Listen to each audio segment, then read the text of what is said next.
Hi friends, welcome to our channel Mahi multi creative. నేను మీ మహిన్ అండి. ఈరోజు అయితే ఒక కేక్ ఆర్డర్ వచ్చింది. కేక్ అయితే బేక్ చేసేసాను. చూడండి, ఇలా చెక్ చేసుకోవాలి. ఓవెన్లో పెట్టి 30 మినిట్స్ ఉంచిన తర్వాత కూడా అంటకుండా మొత్తం బేక్ అయ్యిందండి. చూడండి ఎంత స్పాంజీగా ఉందో.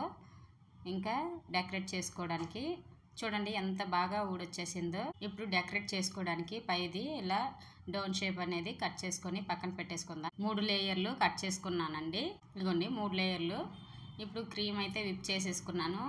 ఇలా బేస్కి కొంచెం క్రీమ్ అయితే యాడ్ చేసుకోవాలి కిందన, ఎందుకంటే కేకు అటు ఇటు కదలకుండా స్టిఫ్గా ఉంటుంది. ఇలా యాడ్ చేసుకుంటే ఇప్పుడు మిడిల్ లేయరు ఇప్పుడు స్టార్టింగ్లోనే వేసుకోవాలి. కేక్ బేస్ పైన మిడిల్ లేయర్ వేసుకొని షుగర్ సిరప్ని వేసుకోండి. షుగర్ వేసి వాటర్ వేసుకున్న వాటర్, ఇది షుగర్ వాటరు. ఇంకా షుగర్ సిరప్ అప్లై చేసుకున్న తర్వాత కొద్దిగా క్రీము స్పాచులాతో వేసుకొని ప్యాలెట్ నైఫ్తో ఇలా ఈవెన్గా చేసుకోండి. నేను చూపిస్తున్న విధంగా బటర్ స్కాచ్ క్రష్ వేసుకోండి.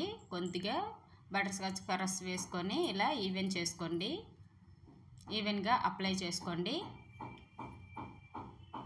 ఇంకా బటర్ స్కాచ్ నట్స్ ఉంటాయి కదా, బటర్ స్కాచ్ నట్స్ కూడా ఇలా వేసుకోండి. బటర్ స్కాచ్ నట్స్ మీకు వీడియో కావాలంటే కామెంట్ చేయండి. బటర్ స్కాచ్ నట్స్ కూడా హోమ్ మేడ్వి నేను చేసి వీడియో పెడతాను మీకు. ఇంకా పై లేయర్ ఉంటుంది కదా, టాప్ లేయర్ అనేది ఇప్పుడు ఉల్టా వేసుకోవాలండి, అంటే రివర్స్లో వేసుకోవాలి. అలా అయితే హైట్ వస్తుంది కేకు, ఈవెన్గా కూడా ఉంటుంది. ఇంకా దీనిపైన కూడా షుగర్ సిరప్ని అప్లై చేసుకోండి. షుగర్ సిరప్ అప్లై చేసుకున్న తర్వాత ఇలానే ఫస్ట్ లేయర్కి వేసినట్టే కొద్దిగా క్రీమ్ వేసుకొని ఇలా ఈవెన్గా అప్లై చేసుకోండి.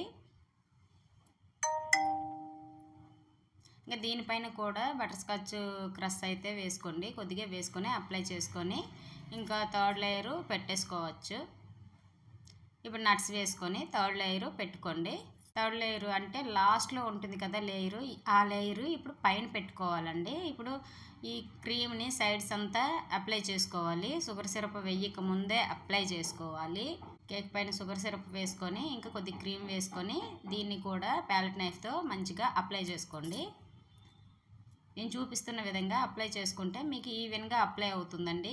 ఇది క్రమ్ కోటింగ్ కదా, కొద్దిగా క్రీమ్ వేసుకోండి. ఇప్పుడు ఈ అప్లై చేసే క్రీము మళ్ళీ వేరే క్రీమ్లో, అంటే ఫైనల్ కోటింగ్ వేసే క్రీమ్లో అయితే మాత్రం కలపొద్దు, ఎందుకంటే దీంతో క్రమ్స్ వస్తుంటాయి కదా. ఇలా ప్యాలెట్ నైఫ్ని 180 డిగ్రీలో పట్టుకొని ఇలా అప్లై చేసుకోండి.